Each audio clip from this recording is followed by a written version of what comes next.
Good morning. In today's gospel parable, we hear about two types of people. There are those who receive a banquet invitation and were waiting for word that it was prepared. There was no need to do any work or pay for a ticket. They did not need to do anything. They simply needed to participate in what they previously agreed to. Instead of coming to what was prepared specifically for them, they disregarded the hospitality of the host. By initially agreeing to the feast, they feigned love, but in their hearts hid idols of possessions. St. Cyril of Alexandria says, "They began all of them at once to make excuses. That is, as with one purpose, without any delay, they made excuses. They seek things that are below, but make no account in the slightest degree of the hopes that are stored up in God." In the story of the multitude of the fish, after feeding the 5,000, Christ is confronted by multitudes who pretend to seek him, but in their hearts similarly betray the invitation.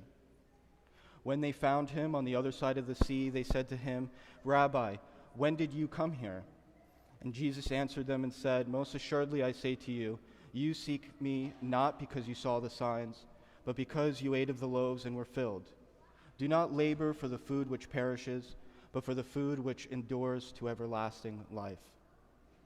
These people, like those in today's parable, seek not communion with God, but are weighed down by perishable things. Being chastised, they became callous and bitter, exactly the sin for which Judas betrays Christ. According to St. Gregory Palamas, Judas's kinship was not with Christ, nor with his fellow apostles at the time, but with those to whom the Lord had said, "You seek me, not because you saw the signs, but because you ate of the loaves and were filled. Having seen the miracles, eaten the bread, and heard the words of the enhypostatic word made flesh for our sake, those people shouted at Pilate, 'Away with him, crucify him.'" So this group only had concern for worldly cares. But what about those in the parable compelled to fill the vacant spots? The poor, the blind, the wanderers. When reading the account of Saints Luke and Cleopas on the way to Emmaus, we see that they were poor, having buried their treasure in the tomb. They were blind, grieving the loss of the light of the world. And they were wandering, since they had lost the way. While going down the road, they meet a stranger who's confused by their despair. They begin explaining Christ's life, his betrayal, and crucifixion. This stranger chastises them, "O fools, and slow of heart to believe all that the prophets have spoken." But unlike Judas and the multitude who became cold and hardened by correction, Luke and Cleopas' hearts were melted. The righteous stranger proceeded to open the Old Testament stories, explaining how all was fulfilled in the events they mourn. Hearing his words, they began to feel in their hearts a stirring. Hope was ignited in their soul. Warmed by his words, they felt as though Christ was with them again. And what do when they reach the end of the road? They constrained him, saying, "Abide with us, for it is towards evening, and the day is far spent," and he went in to stay with them. They sought to be with him. They did not care about what they may eat or what they might do.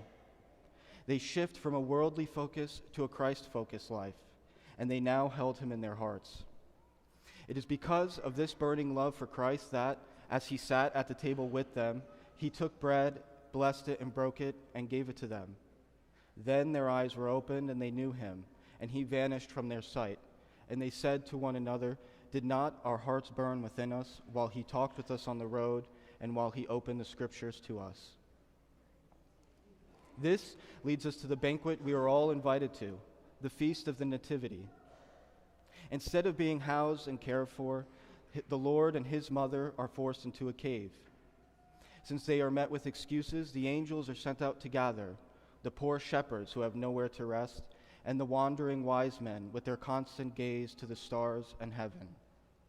Unlike those who disregarded the invitation, they came immediately, graciously and humbly offering their host in the manger gifts: gold, frankincense, and myrrh.